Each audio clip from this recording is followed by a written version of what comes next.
Welcome to T-SAT. ఈరోజు మనము ఆర్యుల సంస్కృతి గురించి, తొలివేద నాగరికత, మలివేద నాగరికత గురించి మాట్లాడుకుందాము. రైట్. ఫస్ట్ ఆర్యులు. ఈ ఆర్యులు అనేవాళ్ళు నార్దిక్ జాతికి చెందినవారు. మరి ఆర్య అనే పదం ఎందుకు వచ్చింది? మరి నార్దిక్ జాతి ప్రజలైతే నార్దిక్ సంస్కృతి అనాలి కదా.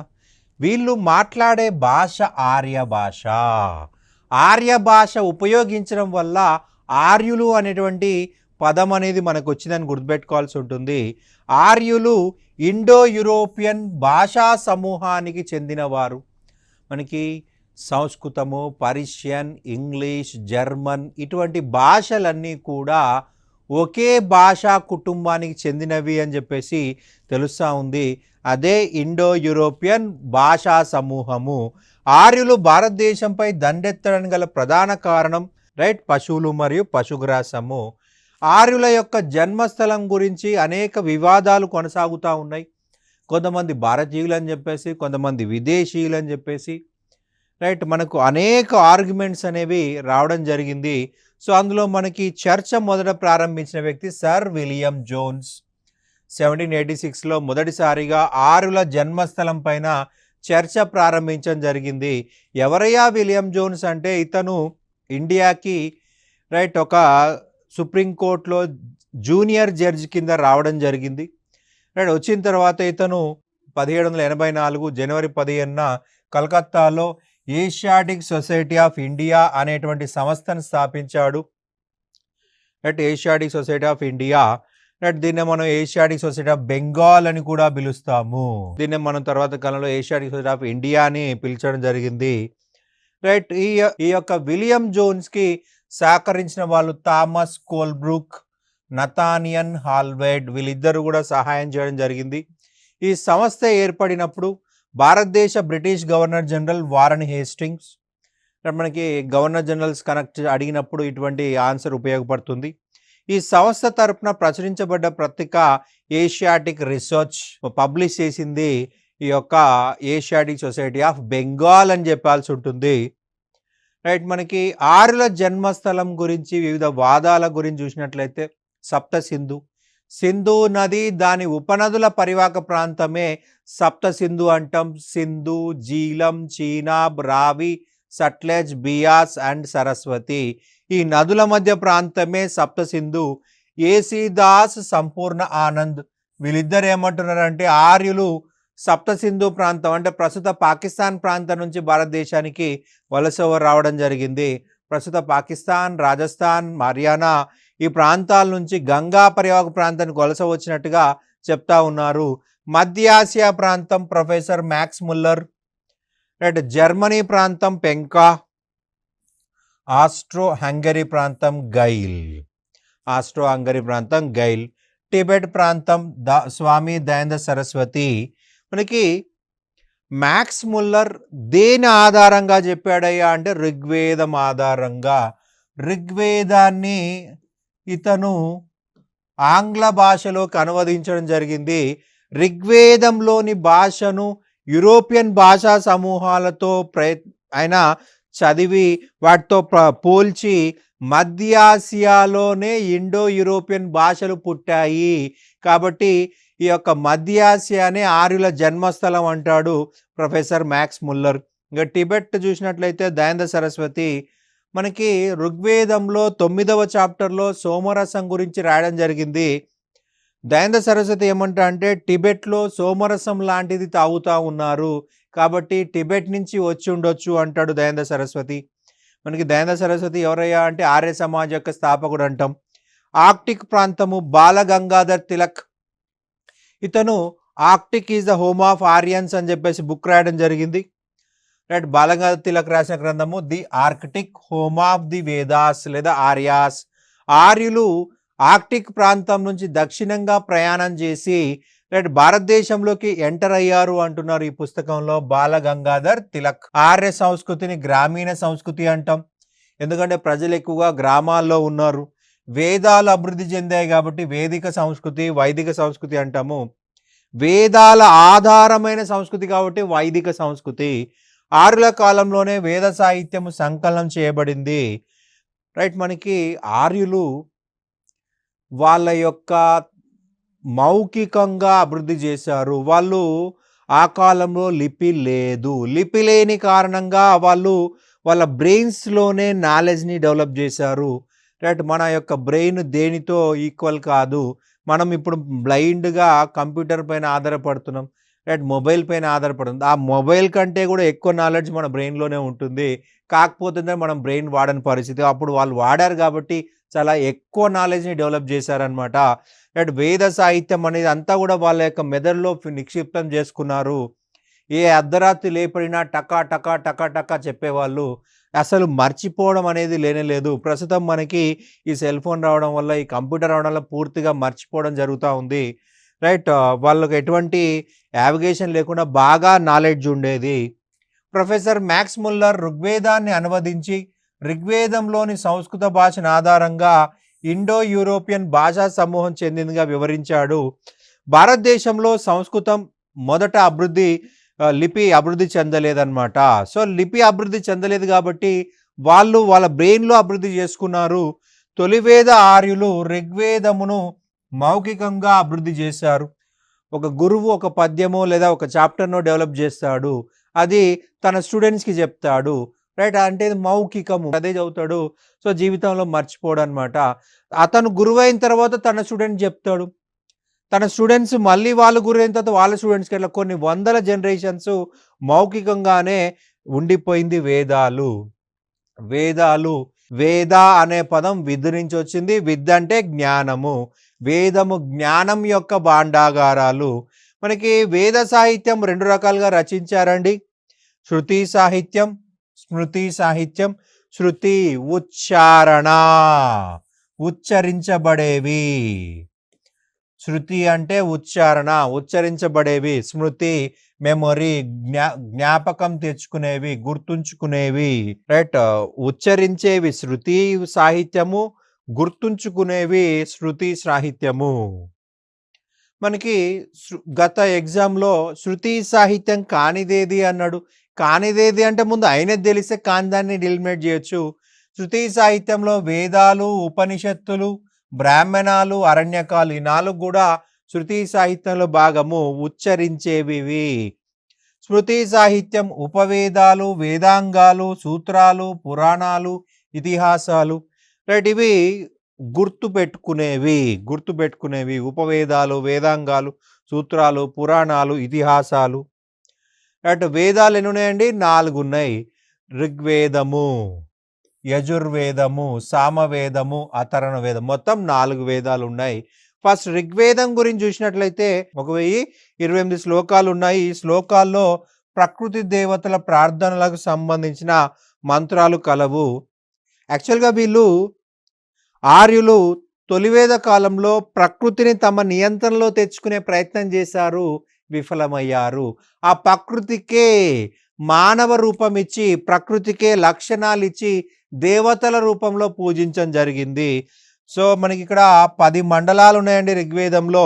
మండలము అనగా అధ్యాయాలు, చాప్టర్లు. 10 చాప్టర్లు ఉన్నాయండి. రైట్. మనకి 3వ మండలం చూసినట్లయితే ఇది విశ్వామిత్ర మహర్షి అతని కుటుంబ సభ్యులు అభివృద్ధి చేశారు కాబట్టి దానికి విశ్వామిత్ర మండలం అని చెప్పేసి పేరుంది. దీనిలో గాయత్రి మంత్రం గురించి కలదు.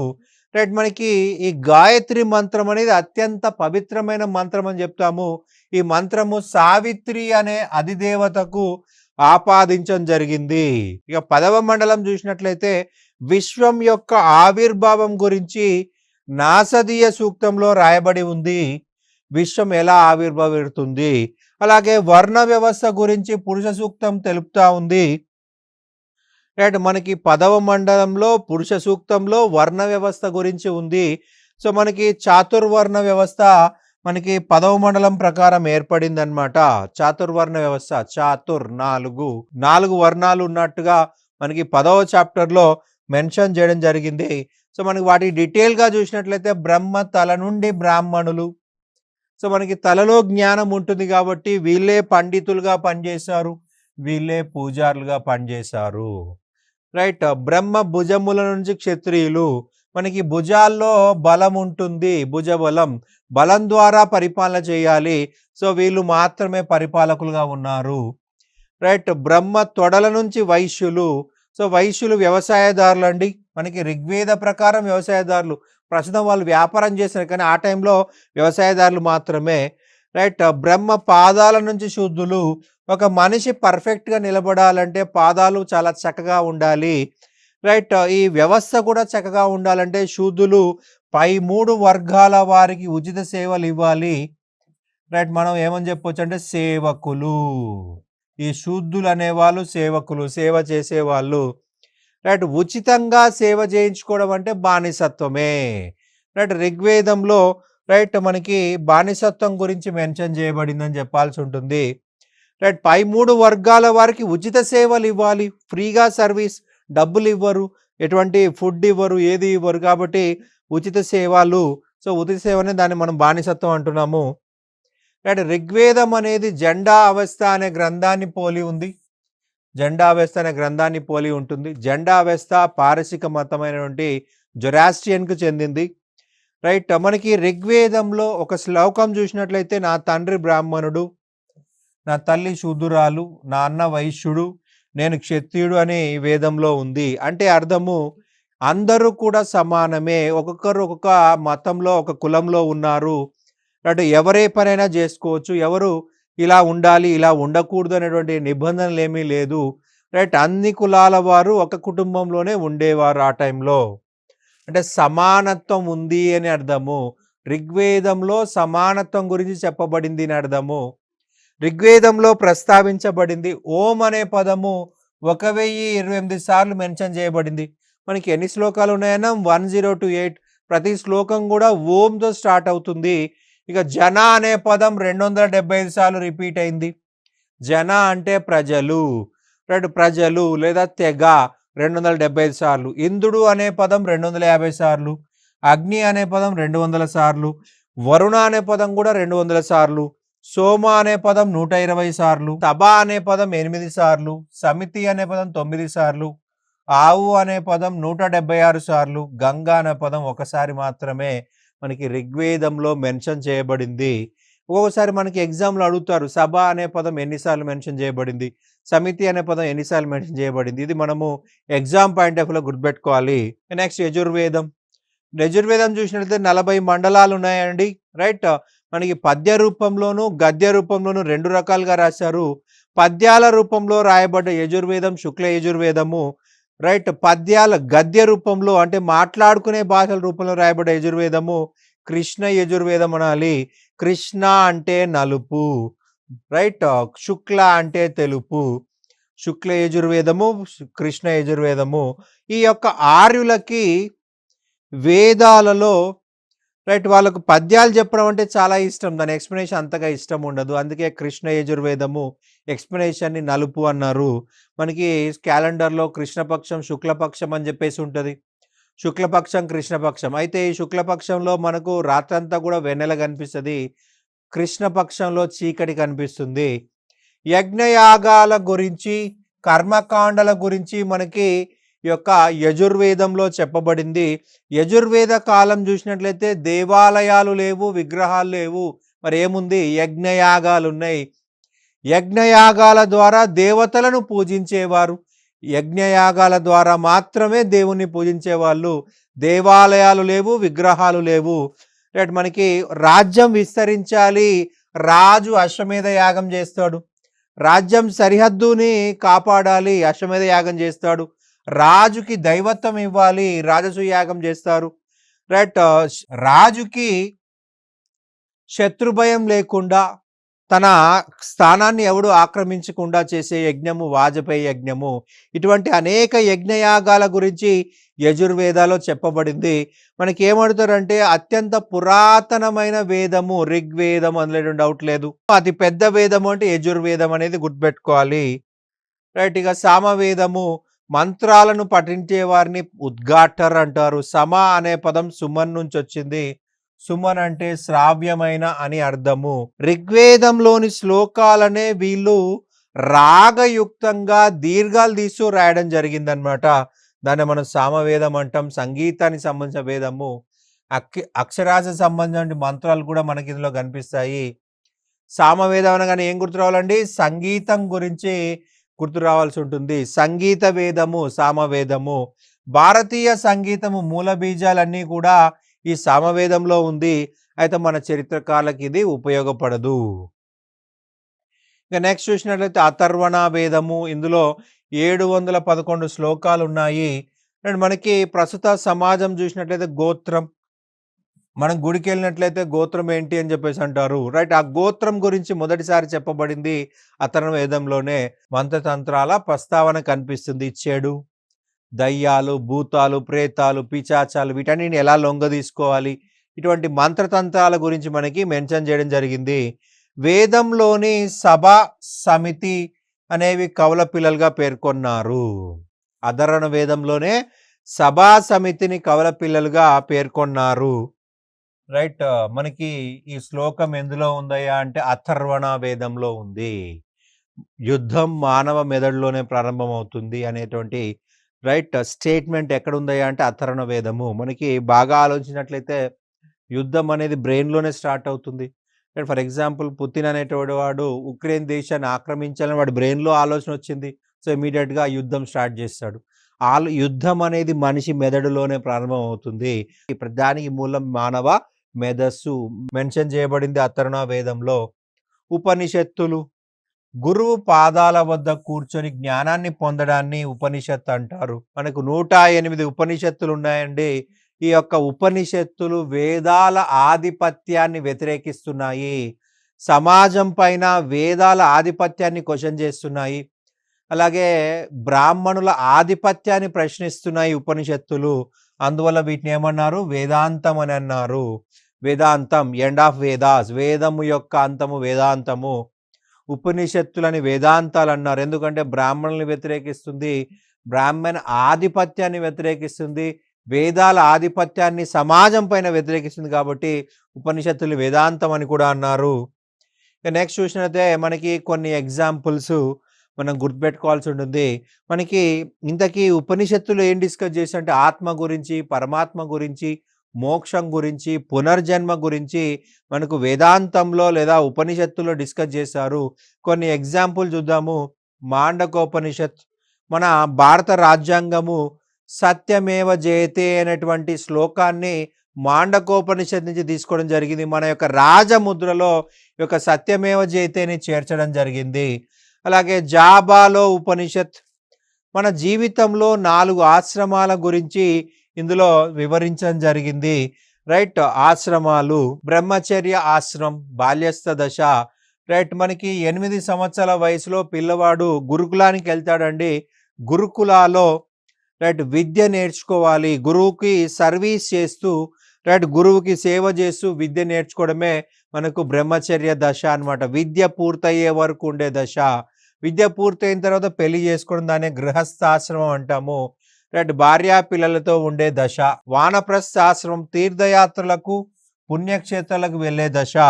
అండ్ సన్యాసాశ్రమము పూర్తిగా సన్యాసం తీసుకునే దశ. భార్య లేదు, పిల్లలు లేరు, సన్యాసం తీసేసుకొని హిమాలయాలకు వెళ్ళి ముక్కు మూసుకొని తపస్సు చేయాలి. అలా మనకు జీవనం కొనసాగించాలి. ఈ 4 దశల్ని మనకు జాబాలో ఉపనిషత్తులో చెప్పడం జరిగిందనమాట. ఇక నెక్స్ట్ చూసినట్లయితే కఠోపనిషత్. మనకి యముడు, నచికేతుడు మధ్య మరణం తర్వాత ఏం జరుగుతుంది అనే సంభాషణ ఉంది. ఓకే, నచికేతుడు అనేవాడు చనిపోయాడు. వాడిని యముడు వచ్చేసి యమలోకం తీసుకెళ్తున్నాడు. సో యమలోకం తీసుకెళ్తున్నప్పుడు నచికేతుడు అసలు చనిపోయిన తర్వాత ఏం జరుగుతుందో తెలుసుకోవాలనుకుంటాడు. సో ఈ వీళ్ళిద్దరి మధ్య జరిగిన సంభాషణ కథోపనిషత్తులో చెప్పడం జరిగింది. నెక్స్ట్ చూసినైతే మహోపనిషత్, వసుదైక కుటుంబకం. రైట్, మన విశ్వమంతా కూడా, మన ప్రజలంతా కూడా ఒక కుటుంబం నుంచి పుట్టిన వాళ్ళు. వసుధా, ప్రపంచము, ప్రపంచమంతా ఒకే కుటుంబం నుంచి పుట్టారు అంటుంది మహోపనిషత్ అన్నమాట. రైట్, ఈ యొక్క కాన్సెప్ట్ని 1893లో చికాగో సమావేశంలో స్వామి వివేకానంద రైట్ ఉపయోగించడం జరిగింది. చాలా గొప్ప స్పీచ్ ఇవ్వడం జరిగింది చికాగోలో. వసుదైక కుటుంబకం. రీసెంట్‌గా మనకి G20 సమ్మిట్ జరిగింది. ఆ G20 సమ్మిట్ యొక్క మెయిన్ థీమ్ కూడా వసుదైక కుటుంబకమే. శ్వేతేశ్వర ఉపనిషత్ భక్తి అనే పదాన్ని మొట్టమొదటిసారిగా చెప్పిన ఉపనిషత్ శ్వేతేశ్వర ఉపనిషత్. రైట్. మనకి భక్తిలో మధ్యవర్తి ఉండడు. రైట్. డైరెక్ట్‌గా మనకు మనమే దేవుని పూజించుకోవాలి. మనకి దేవుడికి మధ్యలో ఎవరు ఉండకూడదు అని చెప్పేదే భక్తి. Self surrender to God. మనకు మనము దేవునికి అర్పించుకోవడమే భక్తి. అండ్ బృహదరణ్యకోపనిషత్ గార్గి మైత్రేయి అనే మహిళల సంభాషణ గురించి ఉంది. అయితే మనకి ఇందులో ఇంపార్టెంట్ వచ్చేసి తమసోమ జ్యోతిర్గమయ అనేటువంటి శ్లోకము బృహదరణ్యకోపనిషత్తులో ఉంది. తమసోమ జ్యోతిర్గమయ. రైట్. అజ్ఞానం అనే చీకట్లను తొలగించడం బృహదరణ్యకోపనిషత్తులో ఉంది. రైట్. షడ్ దర్శనాలు అంటే 6. రైట్. మనకి న్యాయ అక్షపాత గౌతముడు అనే వ్యక్తి ఓకే ఈ యొక్క న్యాయ దర్శనాన్ని అభివృద్ధి చేశాడు. సాంఖ్య కపిల మహర్షి, వైశేషిక కనాద మహర్షి, యోగా పతంజలి, పూర్వమీమాంస జైమిని, ఉత్తర మీమాంస బాదరాయణ.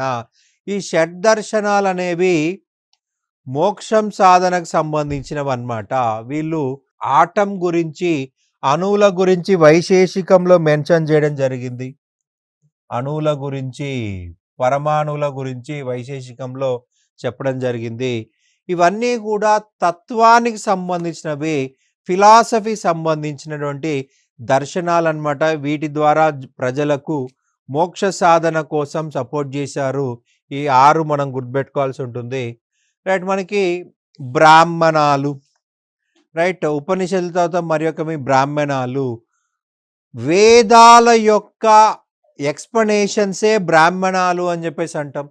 వేదాల యొక్క వివరణలే బ్రాహ్మణాలు. మొత్తం 7 బ్రాహ్మణాలు ఉన్నాయి. ఐతరేయ బ్రాహ్మణం, శతపథ బ్రాహ్మణం, రైట్, తైత్తిరీయ బ్రాహ్మణం, తాండమాన బ్రాహ్మణం, రైట్, జైమినీయ బ్రాహ్మణం, గోపత బ్రాహ్మణము. ఐతరేయ బ్రాహ్మణం అనేది ఋగ్వేదానికి అనుబంధంగా రాయబడిందండి. ఇందులో మొదటిసారిగా ఆంధ్ర అనే పదం గురించి వివరించ జరిగింది. రైట్. కుమార్తెలు దురవస్థకు మూలమని, కుమారులే కుటుంబాన్ని కాపాడగలరని చెప్పేసి ఐతరేయ బ్రాహ్మణంలో రాయడం జరిగిందనమాట. రైట్. మనకి శతపథ బ్రాహ్మణం చూసినట్లయితే యజుర్వేదానికి అనుబంధంగా రాయబడినది. ఇందులో మనకు ప్రధానంగా చూసినట్లయితే ఇనుము వాడకం, వ్యవసాయం ప్రారంభించే ముందు చేసేటువంటి యజ్ఞయాగాలు, వడ్డీ వ్యాపారం గురించి ఈ శతపథ బ్రాహ్మణంలో ఉంది. ఈ శతపథ బ్రాహ్మణం అనేది యజుర్వేదానికి అనుబంధంగా రాయబడినది. 7 అరణ్యకాలు ఉన్నాయి. రైట్. ఈ అరణ్యకాలు చూసినట్లయితే ఇందులో ప్రధానంగా 7 సేమ్ పేర్లు ఉంటాయి. ఐతరేయ అరణ్యక, శతపథ అరణ్యక, గోపత అరణ్యక, తాండ్యమాన అరణ్యక. సేమ్ పేర్లు, బ్రాహ్మణాల పేర్లే ఉంటాయి. అరణ్యంలో ఉన్నటువంటి సన్యాసులు అభివృద్ధి చేసినటువంటి వివిధ అంశాలే ఈ యొక్క అరణ్యకాలు. ఇక నెక్స్ట్ చూసినట్లయితే ఉపవేదాలు. వేదానికి ఉండవలసిన లక్షణాలన్నీ ఉండి గాంధర్వ వేదము. ఈ గాంధర్వ వేదం అనేది రైట్ సంగీతానికి సంబంధించింది. రైట్. సంగీత వేదము అంటే సామవేదం. సామవేదానికి అనుబంధంగా రాయబడినది. సామవేదానికి అనుబంధంగా రాయబడినది. ఇక రెండోది చూసినట్లయితే ఆయుర్వేదము. ఆయుర్వేదము. ఈ ఆయుర్వేదం అనేది రైట్ మెడిసిన్ సంబంధించింది. రైట్. మనకి ఋగ్వేదమునకు అనుబంధంగా రాయబడినది ఆయుర్వేదము. ఋగ్వేదానికి అనుబంధంగా రాయబడింది. అలాగే ధనుర్వేదము, యుద్ధానికి సంబంధించిన వేదము. ఉపవేదము యుద్ధము. రైట్. ఇది యజుర్వేదానికి సంబంధించిందండి. రైట్. ఇక 4వది వచ్చేసి శిల్పవేదము. శిల్పవేదము. రైట్. ఇందులో శిల్పాల గురించి, నిర్మాణాల గురించి ఉంది. అతర్ణ వేదము. మనకి అతర్ణ వేదాలో ప్రధానంగా భూత ప్రేత పిశాచాలని చెప్పుకున్నాము. మనకి క్షుద్ర పూజలు అని చెప్పుకున్నాము. క్షుద్ర పూజలు చేయాలంటే ఏం కావాలండి? విగ్రహాలు కావాలి, బొమ్మలు కావాలి. శిల్పము, బొమ్మ, శిల్పము. ఈ అతర్ణ వేదంలో మనకి శిల్పాల గురించి ఉంది. రైట్. శిల్ప వేదం మనకి క్షుద్ర పూజలు చేయాలంటే బొమ్మలు కావాలి. రైట్. మనకి బొమ్మలు లేకపోతే క్షుద్ర పూజలు చేయడానికి లేదు. రైట్. శిల్ప వేదము, రైట్, అథర్వవేదానికి కనెక్ట్ అనమాట. ఈ 4ని మనం ఏమంటున్నాము? ఉపవేదాలు అంటున్నాం. వేదానికి ఉండవలసిన లక్షణాలన్నీ ఉన్నాయి. కానీ వేదం అంత పెద్దవి కావు. అందుకే ఉపవేదాలు అంటున్నాము. సంగీత వేదము సామవేదానికి అనుబంధంగా, మెడిసిన్ సంబంధించింది ఋగ్వేదానికి అనుబంధంగా, ధనుర్వేదము, యజుర్వేదము, శిల్పవేదం, అథర్వవేదం. రైట్. ఇది మనకి ఈరోజు టాపిక్. Thank you.